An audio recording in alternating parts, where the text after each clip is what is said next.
So my name is George Stein, and I'm a postdoc at Berkeley. And I've been working on a variety of machine learning things for cosmology lately. But one of them that I'm very excited about is self-supervised representation learning. And this is something that's really, exploded in the last few years in computer vision and natural language processing. If you've been to any of these machine learning conferences, you've probably heard a lot about self-supervised representation learning. But we've been working on applying it to specifically galaxy surveys.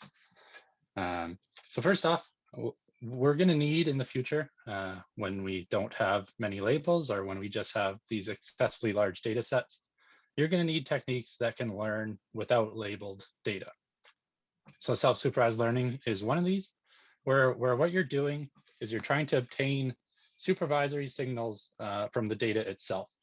And you're trying to create some mapping from your data to some low dimensional representation that ideally contains all the information of your data, minus all the noise and instrumental effects. So there's been a number of methods proposed, even in this workshop, on how to extract features or representations from your data. These are things like just, pre-trained networks, pass your data through a pre-trained network, get out some representation and do whatever you want with that. These are preset kernels like the scattering transform, tsne, umap, train an autoencoder. So there's all these variety of methods to go from data to low dimensional representation. But what you find, I'll use this imaging example on the right here. What you find is that small perturbations and symmetries in this data set can massively affect the representation that comes out. So if you look at those two galaxies, you can take one galaxy, copy it over. You can rotate these things, you can add noise, you can mask bits, you can jitter it. You can do all these realistic effects that happen in real data. And if you pass these through some of these feature learning techniques that I mentioned, what you'll find is that even though by eye you can tell it's the same image, sure, the pixel values have changed, but what's physically represented there is the same thing. What you'll find is that the features that come out of your network are completely different. This image just pinballs down in two separate ways.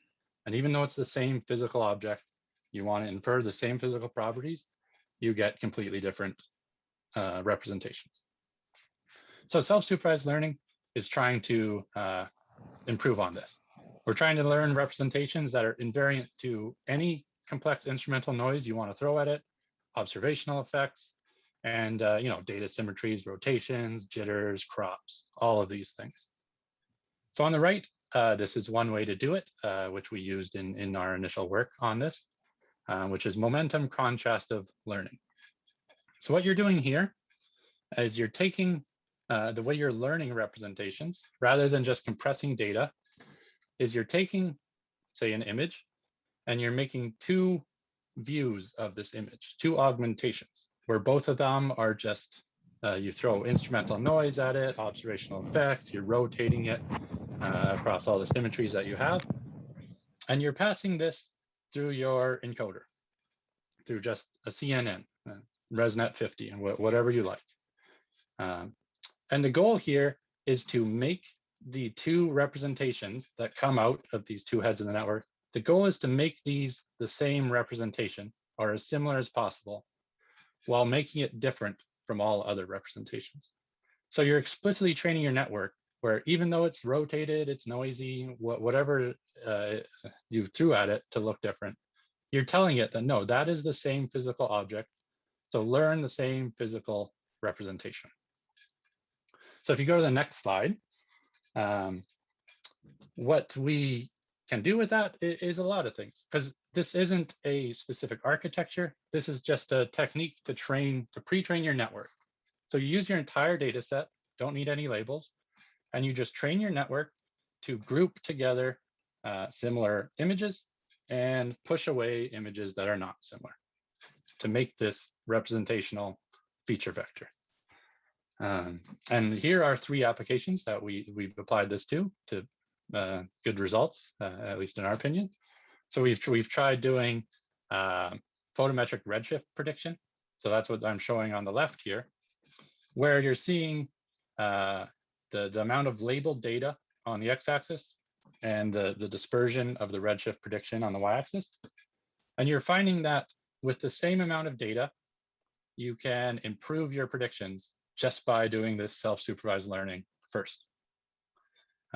Or equivalently, you're multiplying the amount of data you have by some factor, equivalently multiplying it by a factor of 2 to a factor of 16, depending on the application. So that's one application where we're finding we're beating supervised learning there.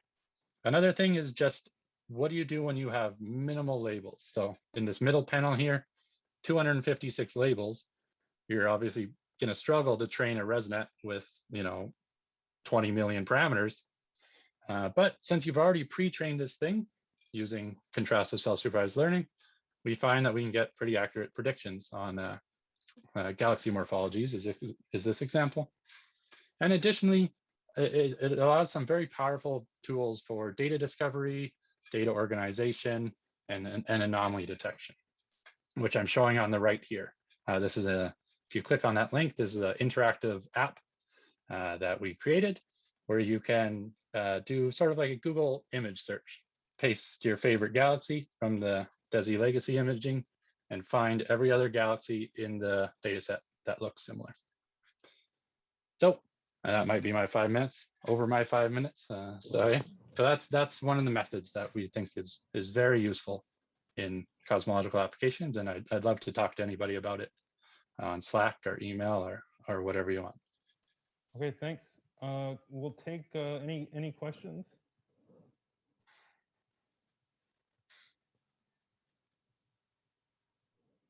Okay, yeah, feel free to email him or on Slack. Okay, so next up. Sounds good. Thanks, everyone. Thanks. So next up we have Hongqin Chen. And this is a challenge. So remember, so the challenges are kind of problems you think we could solve with ML, and you want to kind of pitch it, and maybe you could work on it at the hack day.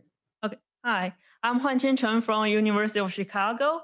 I mostly work on simulating the cosmic reionization, especially the quasar proximity-zones. And today I'd like to talk about challenge in the field of reionization, that is, which is to how to accurately predict the quasar continuum. This is relevant to a lot of topics of reionization, for example, measuring the Gunn-Peterson optical depth and recover the density field.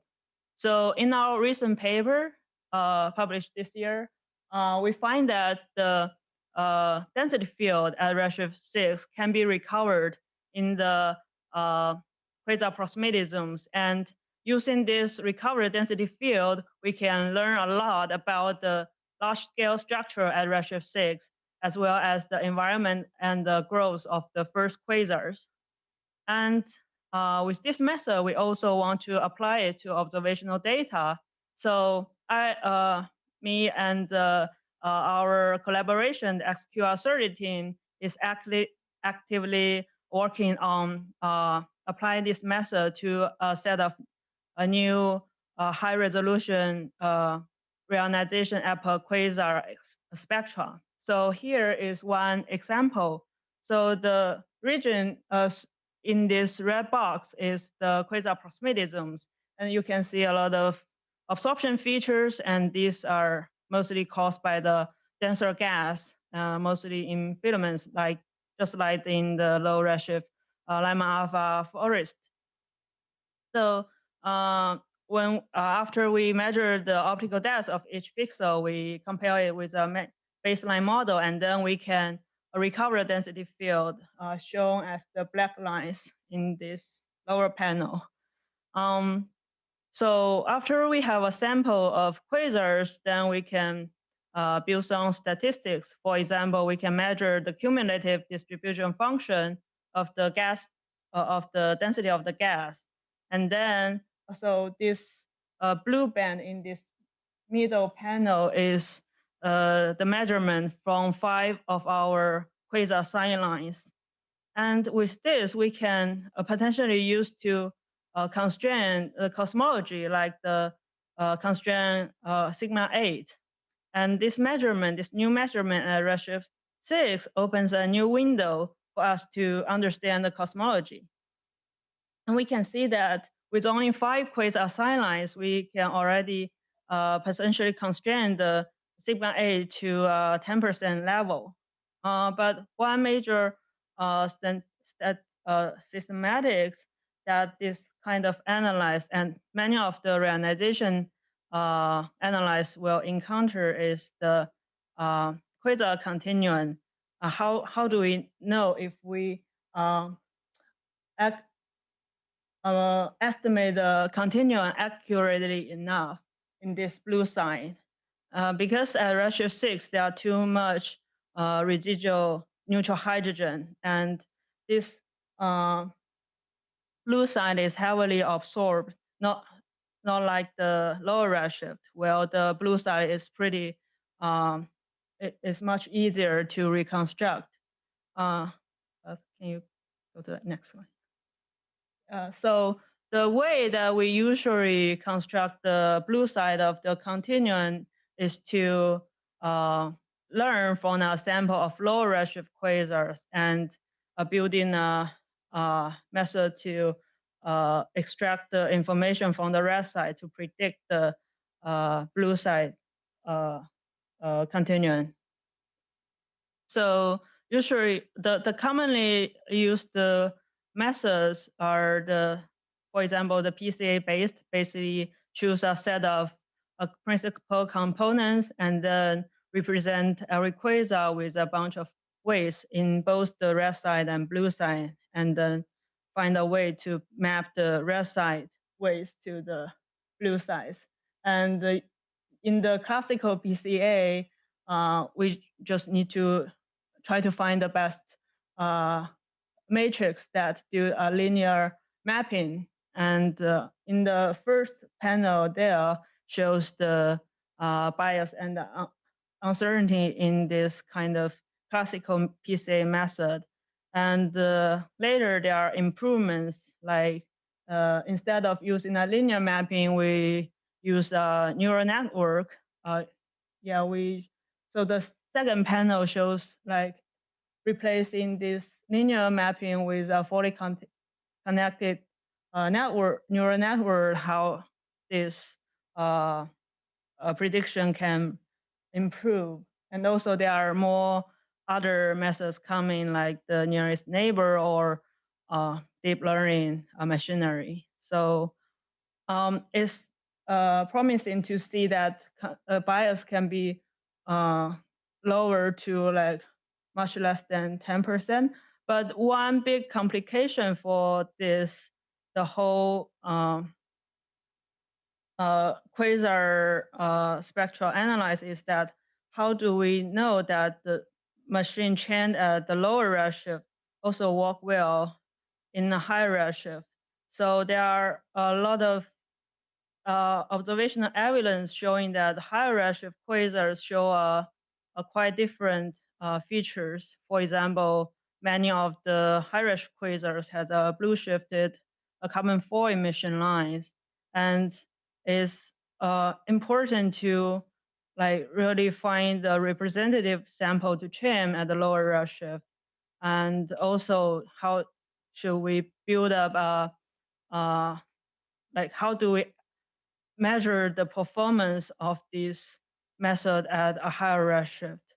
And also, there are a lot of systematic differences in the data quality at higher redshift. So I myself didn't involve in this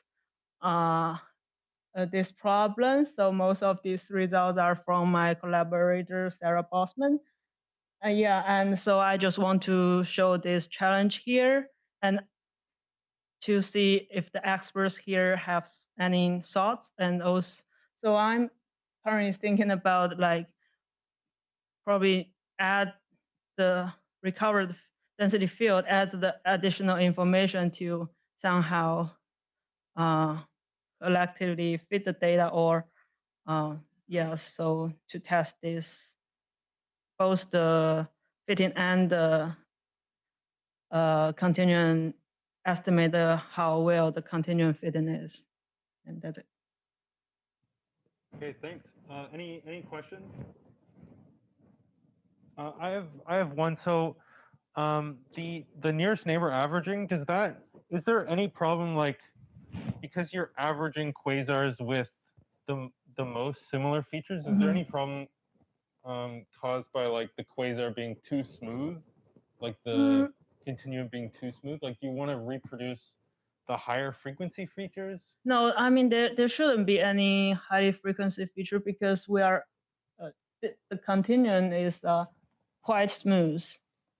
Yeah. Okay. Cool. Okay. Any other questions? Yes. Wouldn't self-organizing map be great for that? And then you can cluster. You can also add a cluster thing on top, so you can do something similar to the nearest neighbor, I guess.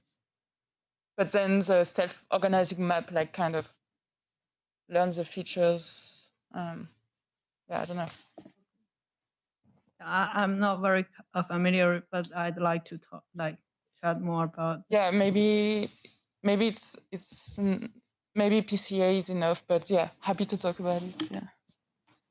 Great, thank you.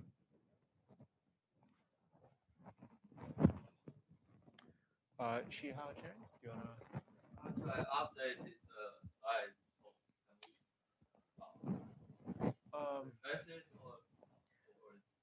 Would it be possible to refresh the Google Slides?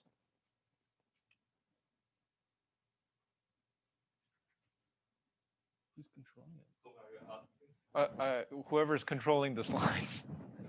Well, maybe it's on this. No, it's not on this computer. Oh, there we go. No, sorry. I mean, Sorry? the quit and display again. Oh. To make it basically more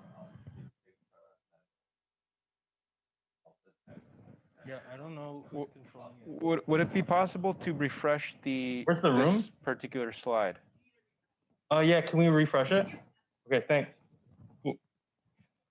Yeah, so I didn't realize that this is a new presentation. So I mean, there are some overlapping from yesterday, but I tried to make bigger picture claims here, so I avoid the details I presented yesterday.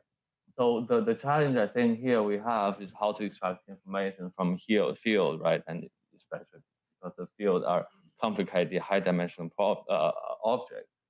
So one main point I want to argue is that the method should basically match the property of the data, especially complexity level. This is kind of the same saying as the no free lunch, right? So you have the set of data. Now we have data to learn, but the problem is you have this limited, finite set of data, and the more prior knowledge inject in this learning process, the more meaningful information you can learn.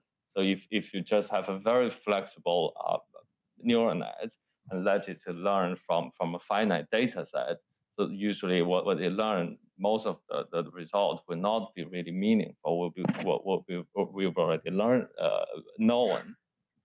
So the idea is still that for not very complicated data set, we want to inject as much as possible known knowledge, like including the invariance we talked about. And one other knowledge, I think, it's about the information as a function of scales. So I'll not go through details, but I think that's basically why the scattering transform and the hierarchical convolution architecture in convolutional neural net works so well. Right, so here the idea is that, again, repeating myself, most of the physical fields I think we encounter are not as complicated as the biological world. So really, we don't need to learn new vocabularies from data. We just need to use some very generic vocabularies to describe the field. It's just that in the past, we didn't find the correct vocabulary to do that. So I think now people have a tendency that, like in the past, we have the power spectrum basically alone. And now we have CNN, and people have a tendency that as long as the field is not describable by a power spectrum, we just suddenly jump to the CNN. But actually, I think that the level of complexity of them are very different. And for most physical fields, perhaps something in between, still with generic vocabulary instead of learning things, are very valuable still. And as I said yesterday, the scattering transform is one of these choices. And again, here I want to emphasize the properties of the main advantage of scattering transform, which is actually it's easy to use. So again, an advertisement here. Basically, anywhere you can use power spectrum, you can try the scattering transform. For example, the turbulence field and the cosmic density field. And almost everywhere you tend to use CNN nowadays, you can step back a bit and be more conservative and try the scattering transform. And we constantly find that they will give you very similar results. I'll show something like in the next slide. And again, the third property is it has its built-in invariance and it's interpretable. So the next slide, here I think what George mentioned is very it's very nice, which is these problems are actually about reducing the dimensionality of the high dimension object of a field. So and the scattering transform provides you such a representation. And this representation can be used in all different applications, including data exploration when you don't have model, and classification when you have discrete model, or parameter regression when you have parameterized continuous model. So here I'm showing one example of data exploration. It's about the ocean temperature field, which reflects the turbulence property. And what the state of art, again, now, of course, is about using CNN. So the problem here is to try to find outliers. And CNN basically finds the upper part of what I've got here. This arrangement is the S2 and coefficient I introduced yesterday.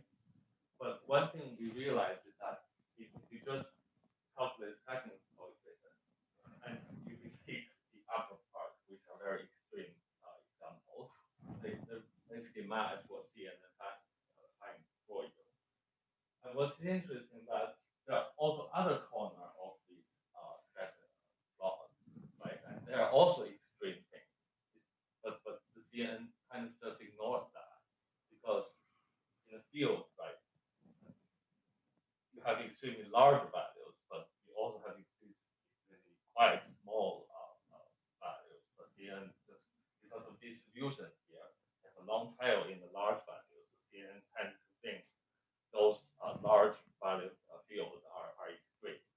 But there are also some very interesting, like the edges, which are very rare in this data set and located in one particular position on the Earth, but CNN just ignore that. So I think here is why such a, I mean, generic vocabulary sometimes can do better than CNN. And yeah, I'll stop here, and really encourage you to try the scattering transform in your field. Thank you. Thanks. Does anyone have any questions for Sihao?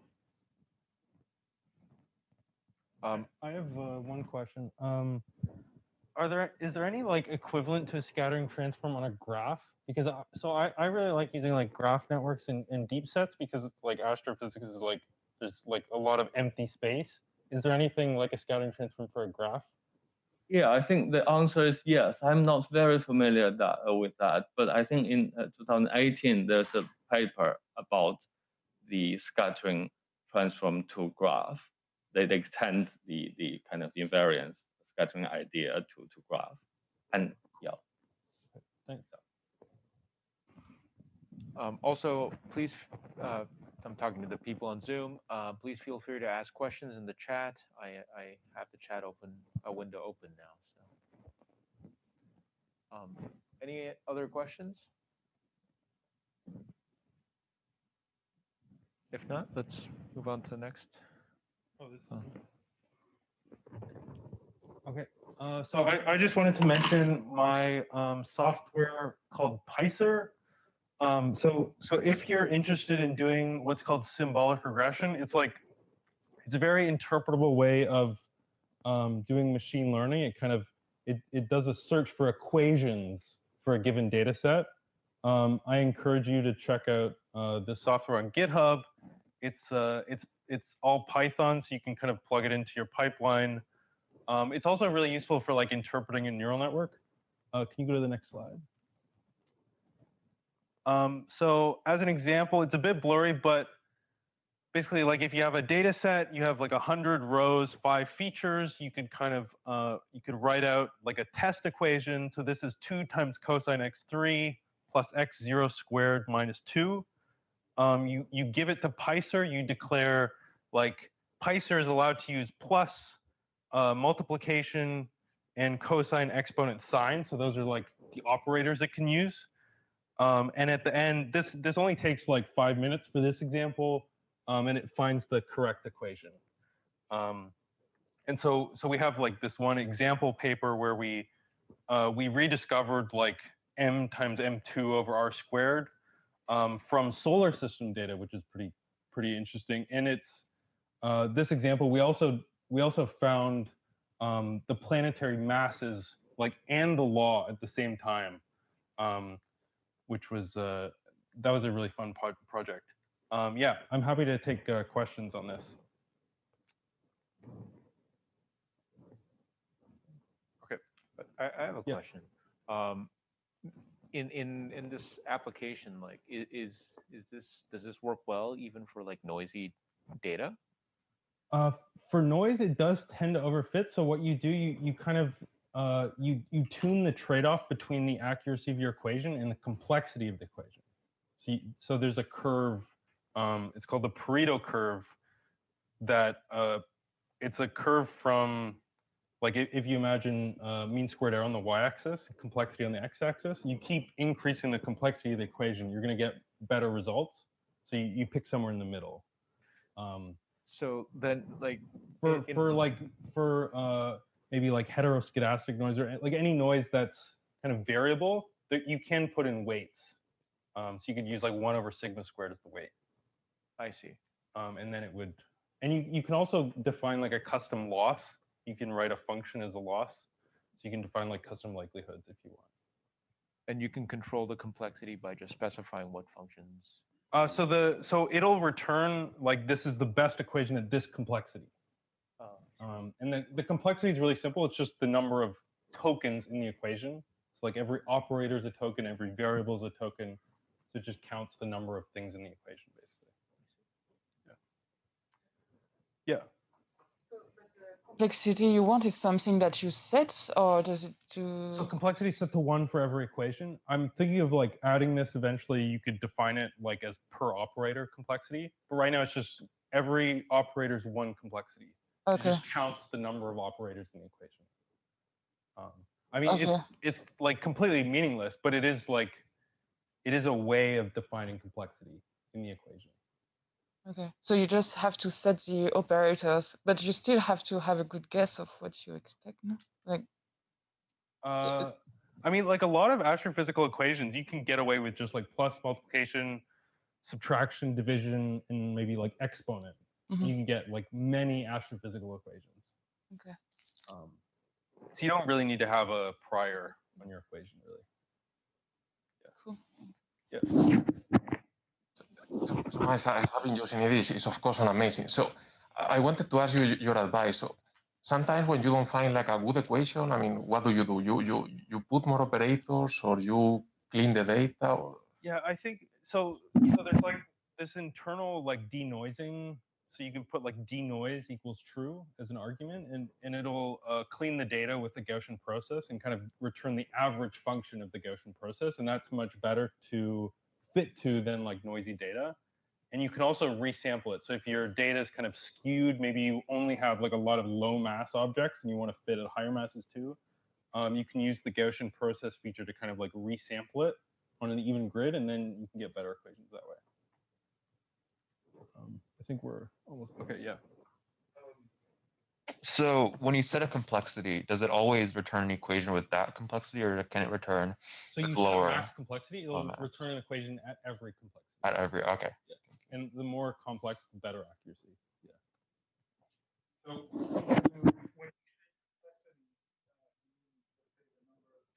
yep. Does this code know how to do compound equations? Like substitute an equation inside an equation. No. Okay. So I'll talk about this later today. But you basically like you want to split it up into separate equations. Yeah. It can't really learn like a hierarchical thing. Oh, thanks. Okay, thanks. Thank you. Next we have Siema. Is that remote or no? Remote?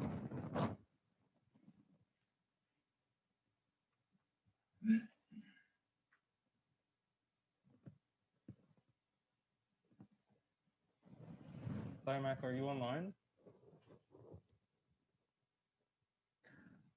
I don't think so. So we'll, If not, we could. yeah, we can go come back to it. Yeah. Right. Brian? Oh, hi. Can you hear me? Great. Yes. So I would like to take this time to share with you my recent work with Sultan. So from Columbia, and you can check my email there. So in this work,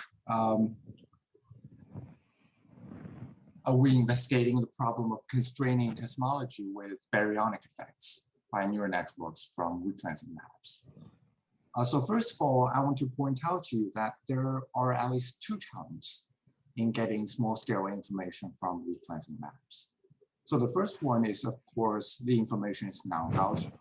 So in this work, we take neural networks as our subjects and see how they perform in their specific task. And the second one is baryonic effects. We think baryonic effects are really important here because we know it affects reclaiming signal, but we don't know exactly how and by how much. So our approach in this work is to employ the baryonic correction model proposed in the report 2020. So how it works is it takes dark matter halos from n-body simulations and replace the halo particles by a profile that with baryons. So instead of only dark matter, there are 4 components: dark matter and 3 baryons: AGN feedback, bounded gas, and stars. And the profile and weight of these components are controlled by 4 baryonic parameters. So the idea of this baryonic correction model is that we are not committing ourselves to only one baryonic model, as is done in many hydro simulations, but we can test against a variety of baryonic physics. The difference that it brings is when doing parameter inference, instead of doing just cosmological, for example, omega gamma sigma 8, we need to constrain 4 additional baryonic parameters. And when we want to know the constraints on omega gamma sigma 8, we need to marginalize over baryonic parameters. The network we use is an architecture similar to ResNet. So we take a 500 by 500 map, downscale it, and go through residual blocks, and finally gives out like 6 numbers. So here I show you some preliminary results. We check the omega m sigma 8, 1 sigma credible contour area in an HSC-like survey. Of course, all of these are from simulations. So there are 2 scenarios. The first one is fixed baryons, which means we have a fixed set of baryonic parameters to be taken to their fiducial values and check the area. And second one is marginalized over baryons. So we can divide these 2 numbers to get marginalized divided by fixed.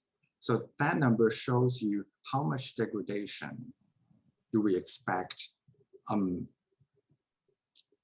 due to the uncertainty of baryonic physics. And there are 3 methods, power spectrum, neural network, and these 2 combined. So there are 2 conclusions. The first one is, if you check the red numbers, even when we marginalize over baryonic parameters, the neural network still performs substantially better than power spectrum. So it's not as good as by a factor of 2, like for fixed baryons. It is found by many previous studies, but still better, like 30% better. And second conclusion is when we check the green number, the marginalized over fixed ratio is only 2.48 for the 2 methods combined.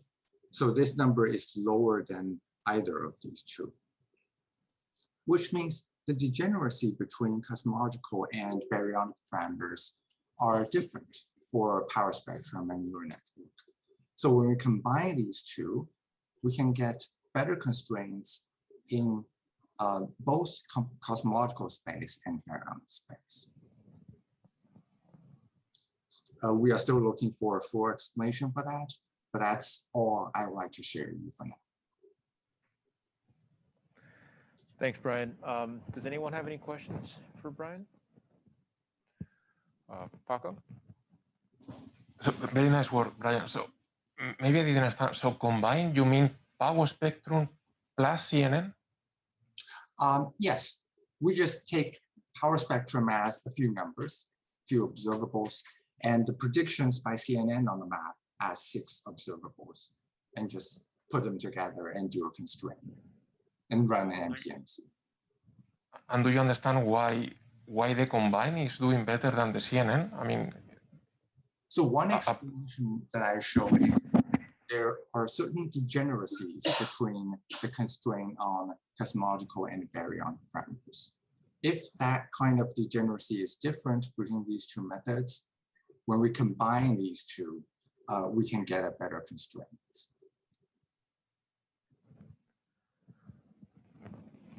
All right, thanks, Brian. Due to the interest of time, we're going to have to move on to the next pitch. Mm-hmm. Xiaohan?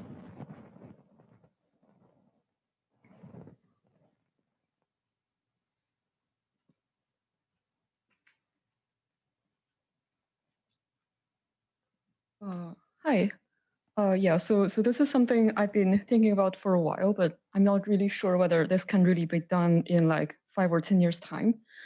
So the motivation is really simple. I used to work on cosmological simulations of galaxy formation.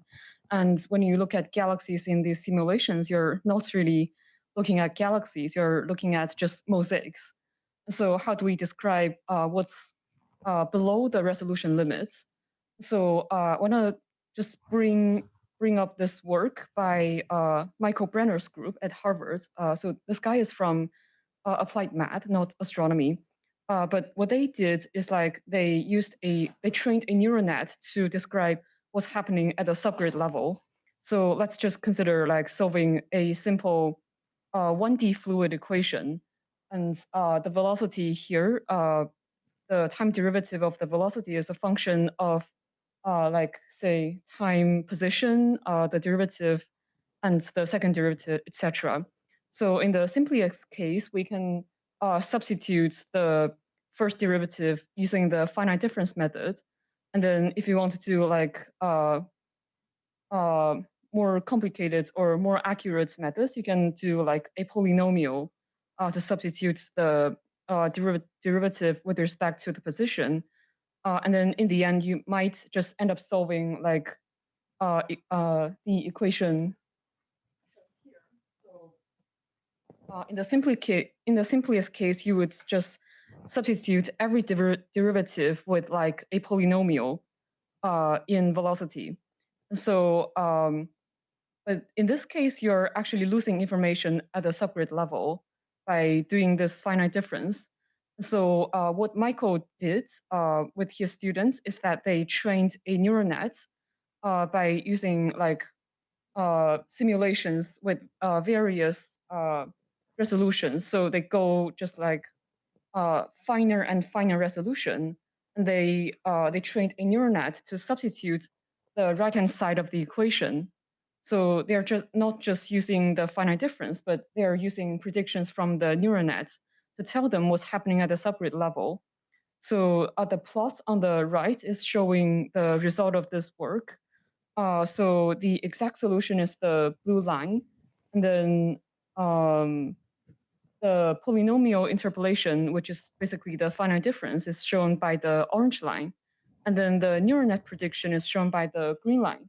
So you see the neural net prediction is a lot better than the traditional polynomial interpolation. And so this is very promising. And then my idea was to like, can we actually have applications on this on cosmological simulations of galaxy formation? So if you go to the second slide. Another motivation for like bringing this up is like there are projects like the SMOG project going on here at the CCA. So you have like various individual ISM simulations, and in these very high resolution simulations, you can really simulate the propagation of the winds like to very high accuracy. And then can we actually propagate this information to use them in like cosmological simulations where you have very low resolution? So I'm not just talking about like calibrating a new velocity for the wind particles. So I'm referring to like the Springall and Hörnquist 2003 formalism, where you shoot wind particles outside the galaxy, but you're not really affecting what's happening within the galaxy at the ISM level. So it's really about substituting the right-hand side of the equations and not just changing the velocity of the wind particles. So that's what I'm thinking about, but I'm not really sure whether this can be done like in the near future. So yeah, just want to pose this challenge. Any questions?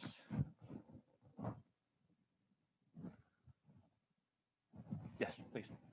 I think that's a very promising approach, but the problem here is that the resolution, right? So so you need to resolve this like parsec scales, and you need to resolve the kiloparsec scales, and then you need to resolve the megaparsec scales, and that's the hard one, right? So depending on like how many particles would you require for that resolution to happen, and what is like how many, I don't know. So that's the problem here, but I think like combining this simulation could be done, but the problem here is that only the resolution issue. So I don't know. So that's probably, but like I understand the idea that you can just write a emulator for these things, right?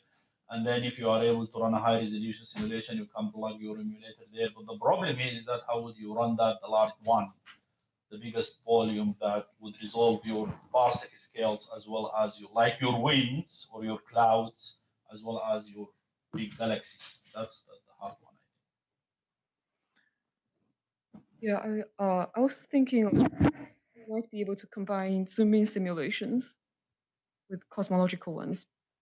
Like the fire simulation, you can already see like they are better resolving the propagation of the winds. And then there might be a way to combine that information into cosmological simulations. But I'm just not sure how to do that, because like in Michael's work, he's only doing like 1D hydro equation. So that's like extremely simple, but in a cosmological setting, you have all sorts of things going on. Thank you. I think we have to move on. Next, we have Simone. Hi, everyone. I'm going to pitch this idea of including velocities in the reconstruction of the initial conditions. This is something I've been talking with Chirag quite a bit. So first of all, let me say why we're interested in velocities. And I'm going to claim that velocities are kind of the best way to reconstruct large scales because they are not affected by shot noise. And what I mean by that is that really the velocity of a galaxy is sourced by the continuous mass distribution. You compute the potential, the gradient of the potential of the continuous mass distribution. You don't care that galaxies are discrete traces. It's really the full matter distribution that the source is velocities, and that is an important consequence. So if let's say, of course, that doesn't mean that the velocities have no noise at all. The method you measure velocities has some noise, and typically is white noise in the velocity reconstruction. So if you use continuity equation, you immediately see that the noise for density reconstruction scales as k square, roughly. Okay, so k square means on large scales is much lower than the reconstruction density. So if you go to the right hand figure, you see so a matter power spectrum and what's typically the shot noise for an experiment like DESI. So that's kind of your irreducible sort of noise if you use galaxy positions, your cosmological traces. However, if you measure velocities, for example, from KZ here in this case, from Simon's Observatory CMBS4, that's the noise you get. So you see that you have a large improvement of several orders of magnitude on large scales. Okay, and so how do you measure velocities? Well, we have methods to measure velocities. You can measure the radial velocities with kinematics Sunyaev-Zel'dovich effect. That's using the CMB that gets upscattered when CMB photons scatter in a galaxy is moving towards you, for example. You can also use supernovae. And there are ways to measure transverse velocities as well, for example, moving lens effect in the CMB. And the nice thing is we know how to predict all of this sort of noise covariance for these effects. And also, these are very much detectable in next generation. They're already, some of them already detected. Next generation of servers will get really good measurements. So applications include local FNL, as you know, bias, large-scale bias has a large effect from FNL, but also BAO reconstruction is particularly important next to the boundary because you don't know, if you have a server with a boundary, you don't know what the matter density outside the boundary is, but the velocity knows, the velocity field knows what the matter density outside your server is, so you actually can improve BAO reconstruction quite a bit close to the boundary. And that's, since the masks are complicated and have all sorts of holes, etc., the survey footprint is a poor indicator. You actually, the boundary region is much larger in practice than you just looking at the footprint you would think of. Okay, can you go to next slide? Yeah. Oh, okay. So this is, I think, a differentiable forward modeling simulation is kind of the natural, language for this. Includes effects of mask, the proper covariance of the signal, because of course density and velocities are sourced by the same matter field. So the idea here is you use a code that Chirag wrote, FlowPM. It's very well suited for this. And of course, the particles in FlowPM already have the velocities. So it's a matter of including the observed velocities with the proper covariance in the loss function. And so you're trying to find a solution that matches both the galaxy positions and the velocities. And then so reconstruct the initial conditions, and then you can do cosmological inference from that.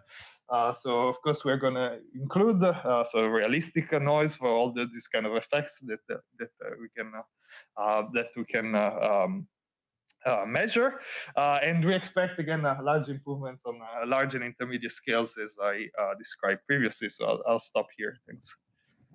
Thanks, Simo. Any questions for Simone? Yeah, Brian.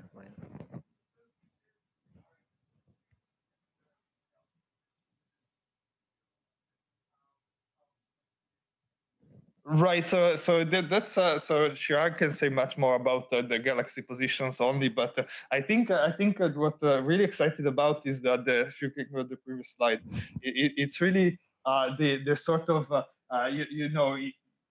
the reconstruction will be of order sort of from galaxy positions only. The order shot noise, okay, can do a little bit better than shot noise, but not much better than shot noise. So we really want to see this big improvement that kind of Fisher forecast shows on our scales, and that would be several orders of magnitude. So that's what we're really excited about. Thanks, Emo. Thanks. Francois, are you there? Yeah, I'm here. Can you go back one slide? Yep. All right. So I'm going to be very fast because I don't want to keep you away from lunch. So my pitch here is not about a given machine learning technique or anything. It's more about tools and fundamental tools that are needed and are limiting the progress that we can make right now. So just to motivate this pitch here, I've stolen a few quotes from a bunch of papers here on the left.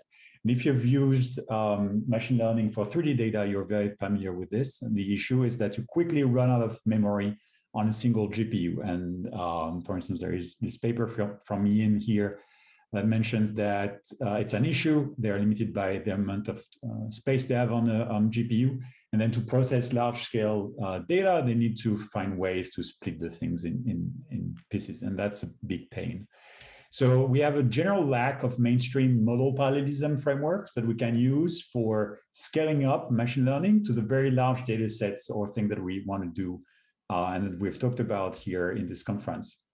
So I don't want to go through all of the different types of parallelism that exist, are currently supported, but the main takeaway here is that the type of parallelism that we care about is not the same type of parallelism that the industry cares about. And so we don't have a lot of tools. We have still demonstrated with Chirag last year that you can adapt some of the current frameworks that exist, this mesh TensorFlow framework here, to actually distribute your machine learning models across many different GPUs. And so the image that you have here on the right at the bottom is scaling up this FlowPM code that you've already heard about to 2,000 cube simulations distributed on 256 GPUs. So we have demonstrated that you can do that. But if you want to go to the next slide,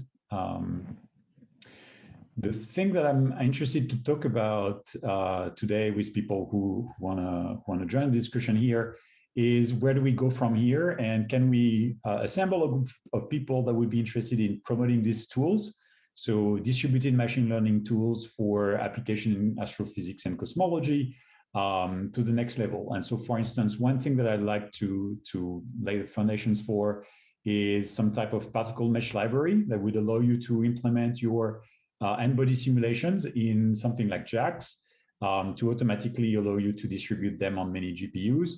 If you are interested in just doing machine learning at scale on large-scale 3D data, this is also something that I think we could try to push forward and try to demonstrate that you can do this in a few targeted applications. So if you're interested in scaling up your applications to large-scale GPU clusters, I'd be very much interested to talk to you about that. Thanks a lot, Francois. Any questions for Francois? Yes. Hi. Yeah, I'm a little bit surprised that you're using JAX here, since as far as I know, there's no public way of running multi-node JAX currently. Yeah, exactly. So this is why I say this is very, very recent. In the last few months or so, this has become possible, and it's kind of still in development. But I think this is going to be the future, and so it's not too soon nor too late to start thinking about what kind of tools we would need and how we can build on those frameworks. Yeah, thanks. Thanks, Francois. Next, we have Kate.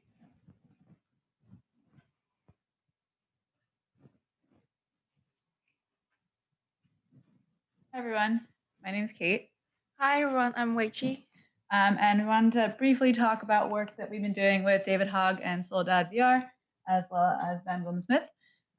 So the idea, this is a paper that you can follow in the archive now, is to embed equivariance in our machine learning models. And the idea for our particular model is to only use scalars of the inputs. So this means reducing any input vectors, tensors, and taking inner products, things like that, and reducing them to scalars. And that makes it so that it doesn't depend directly on like the values of whatever your inputs are, but rather these combinations that are what end up mattering more physically. Do you want to talk about the example? Yeah, so basically for this method, we are using the scalars, right? So it makes it invariant by like just by using the scalar itself. So here you can see we have actually this is a equivariant example.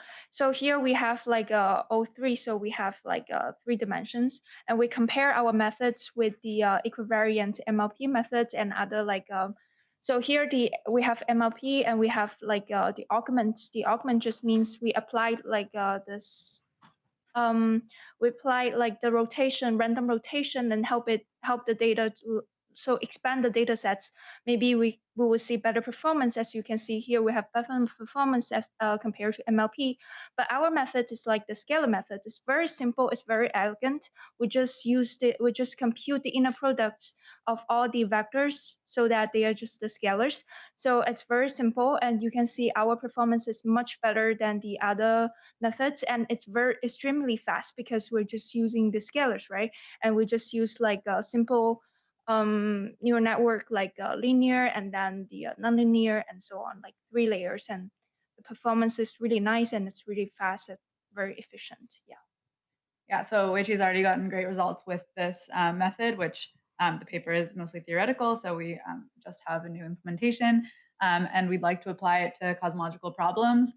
So I think a lot of cosmological problems could benefit from this because they have translation symmetry, rotation symmetry, things like that. So one that we're kicking around is if we can take n-body only simulations and the dark matter halos and try to predict the location and masses of the galaxies, which are the things we actually observe. And this is not quite as a clean equivariant problem as like predicting the moment of inertia, for example, but it still shouldn't depend on rotating your box or translating all your particle positions one way or another. And so we think that this model should be able to help with this problem. And if you have other ideas of problems you think would be fun to apply this method to, we would love to hear them. Yeah, so actually, the methods we also did some other examples for the scalars. For example, we have the double pendulum thing. We can like apply the same scalars idea. For example, we use the scalars method with like using the neural network with the scalars to try to like estimate what's the Hamiltonian function is. Then after that, we can use like just like the integrate the Hamiltonian and get the result, right? But also we want to combine our methods with the neural ODE. For example, use combine the scalars with the neural ODE. Maybe we can solve some other like n-body problems and so on. So if you guys have any like kind of like interesting problems, then please let us know. Maybe we can try to see whether we can move forward with that. Thank you. Paco? Yeah, this is amazing. So I was wondering about the application. Are you sure that this, I mean, taking a dark matter halo and putting galaxies as a rotational invariant problem, I mean, I think we know that the tidal tensor and this thing should matter, no? Right, so locally it might not exactly, but the idea would be to take in enough information so that globally, like you should be able to rotate, your entire box, right? And you should then, if you put in that new halo position, be able to predict that new galaxy mass position. But you're right that locally it doesn't work that way. But yeah, if you have other kind of it would be easier if we could work locally because of the size. So if you have other ideas of interesting problems that would be equivariant or invariant, that would be great. Thanks a lot, Kate, Weiqi. Last one. All right, next we have Emma.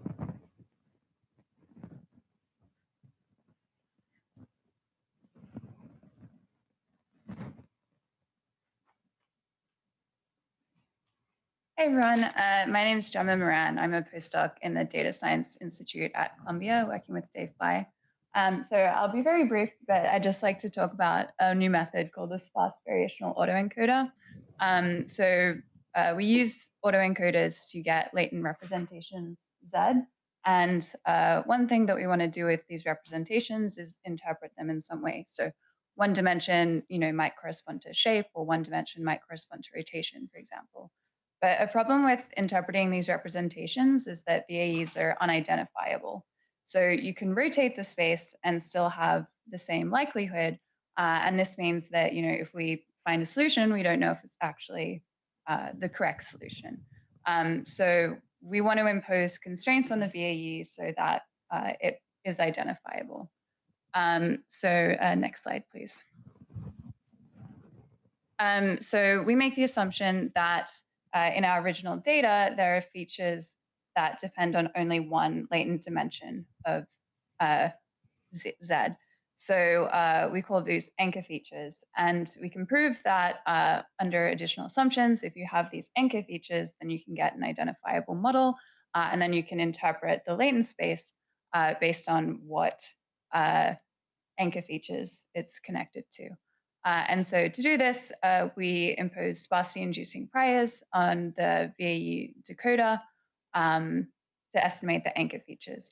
So currently, this is more appropriate for tabular data, but we're looking to extend it to image data and other kinds of data where, we can make these similar assumptions for identifiability. So no cosmological applications as of yet, but if anyone is interested in chatting, that'd be great. Any questions?